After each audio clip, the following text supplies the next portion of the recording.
Assalamualaikum warahmatullahi wabarakatuh.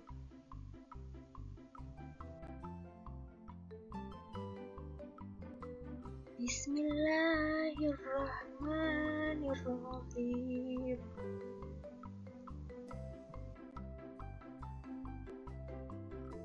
Nah, sebelum memulai pembelajaran hari ini, kita berdoa dulu ya, anak-anak.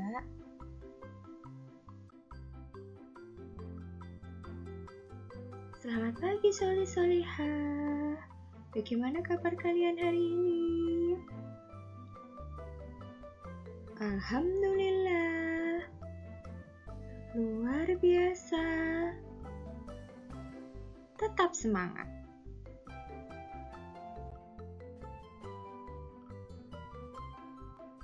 Nah, anak-anak, pada pagi hari ini kita belajar PPKN ya. Tema 8, subtema 1 dengan judul temanya Perbedaan Waktu dan Pengaruhnya. Yuk kita belajar bersama ya anak-anak.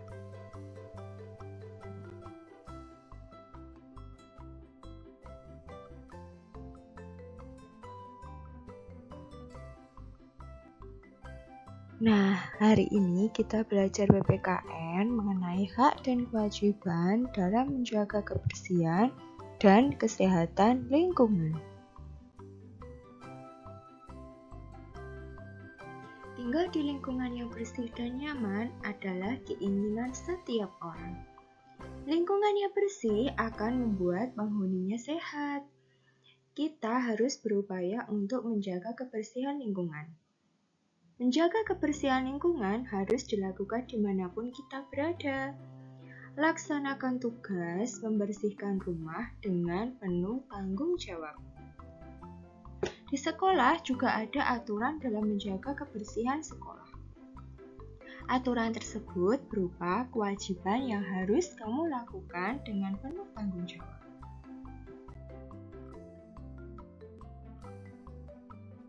Di tingkat masyarakat dan negara juga ada aturan ya anak-anak berupa undang-undang dan peraturan daerah yang dibuat pemerintah sebagai upaya menjaga kebersihan lingkungan. Jika melanggar aturan tersebut, masyarakat akan dikenakan sanksi atau denda. Biasanya, sanksi atau dendanya itu dapat berupa uang, atau bisa juga jika kita contohnya membuang sampah di pinggir jalan, kita diminta untuk membersihkan sampah-sampah tersebut. Itu merupakan sanksi sebuah peraturan yang sudah ditetapkan oleh pemerintah daerah. Nah, di bawah ini merupakan kewajiban menjaga kebersihan lingkungan rumah.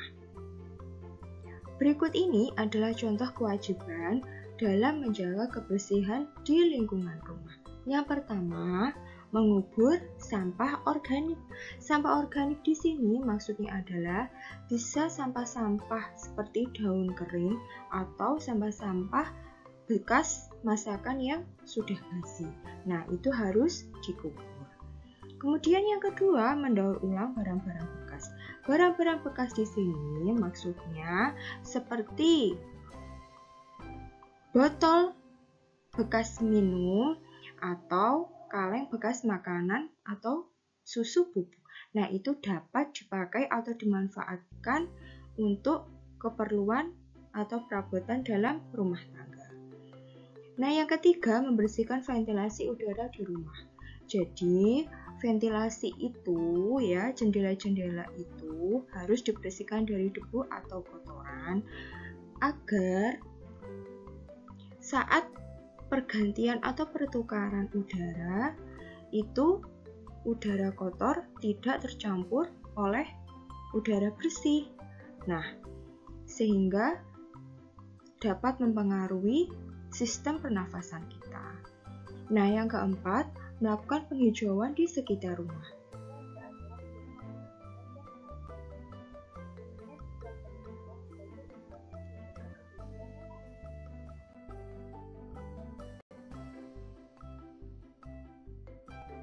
Selanjutnya, hak dan kewajiban pelajar sebagai bagian dari warga negara Indonesia. Setiap anak di Indonesia merupakan warga negara yang berhak memperoleh pendidikan di sekolah. Setiap pelajar berhak memperoleh pendidikan di sekolah.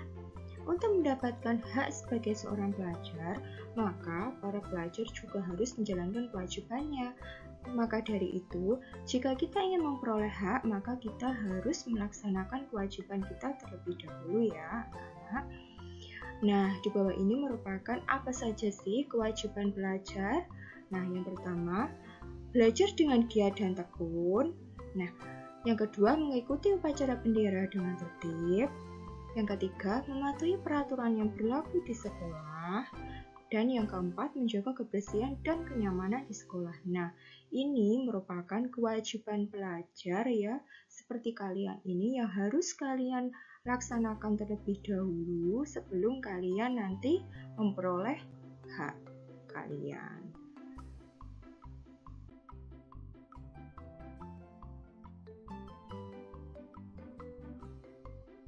Nah, setelah melaksanakan kewajiban, siswa dapat memperoleh hak, yaitu apa saja haknya? Yang pertama, mendapatkan pengajaran dari guru. Yang kedua, mendapatkan nilai ulangan sesuai usahanya. Yang ketiga, menggunakan fasilitas sekolah. Yang keempat, menikmati suasana belajar yang nyaman. Jadi, setelah kalian melaksanakan kewajiban kalian sebagai seorang pelajar yang sudah dibahas pada slide sebelumnya, nah, kalian akan mendapatkan hak, yaitu antara lain keempat ini ya.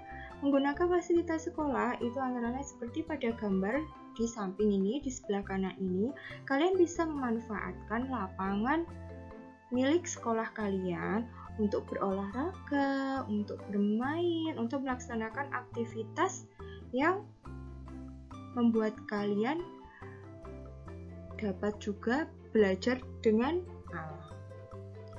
Nah, kalian setelah melaksanakan kewajiban, kalian akan mendapatkan beberapa hak ini ya, anak-anak.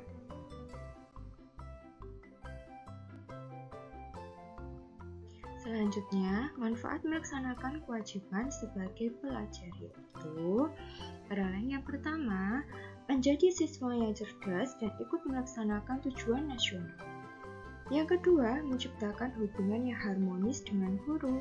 Yang ketiga, akan tercipta kenyamanan dalam proses belajar mengajar. Dan yang keempat, menumbuhkan dan membiasakan sikap taat aturan serta disiplin. Nah, ini manfaat ya. Jika kalian melaksanakan kewajiban sebagai pelajar, maka akan tercipta manfaat antara lain keempat manfaat ini ya.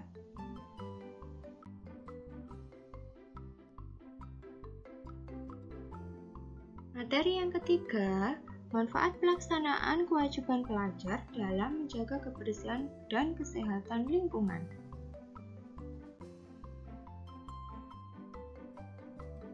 Berikut adalah manfaat menjaga kebersihan dan kesehatan lingkungan. Yang pertama, lingkungan menjadi bersih, sejuk, dan nyaman. Yang kedua, terhindar dari penyakit. Yang ketiga, tidak mudah terkena bencana akibat lingkungan kotor, misalkan banjir ya. Jadi, jika kalian menjaga kebersihan dan kesehatan lingkungan, maka lingkungan kalian itu akan menjadi bersih sehingga dapat mempengaruhi juga terhadap kesehatan kalian. Jika lingkungan bersih, kalian akan selalu tetap sehat. Jika lingkungan kalian kotor, akan mudah terkena penyakit ya, antara lain diare, sakit perut, kemudian gatal-gatal, seperti itu ya.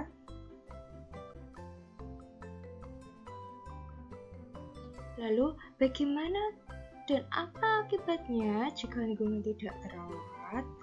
Yang pertama, lingkungan menjadi kotor dan tidak nyaman. Yang kedua, penduduknya mudah terkena penyakit. Yang ketiga, mudah terjadi banjir dan tanah longsor. Nah, seperti gambar yang di sebelah kanan ini, lingkungan rumahnya sangat kotor. sampah-sampah berserakan seperti ini ya. Jadi ini sampah-sampah yang berserakan ini dapat mengakibatkan banjir karena saluran-saluran air ini tertutupi oleh sampah-sampah ini. Jadi saat hujan, sampah-sampah ini dapat mengalir ke saluran-saluran air sehingga menghambat aliran air dapat berjalan lancar.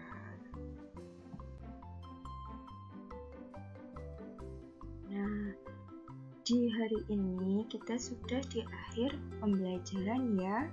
Sebelum kita mengakhiri pembelajaran, kita berdoa dulu ya.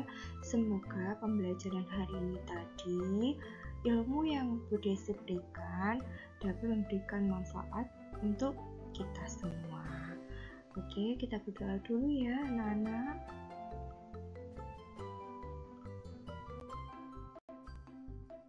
Terima kasih anak-anak. Alhamdulillahirabbil alamin.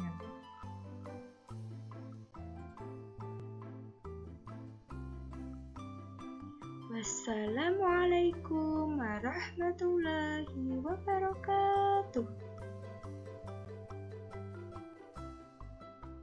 Nah, jangan lupa untuk like, share, and subscribe ya, solih-solihah. Terima kasih. Semoga kita dapat bertemu kembali di pembelajaran berikutnya.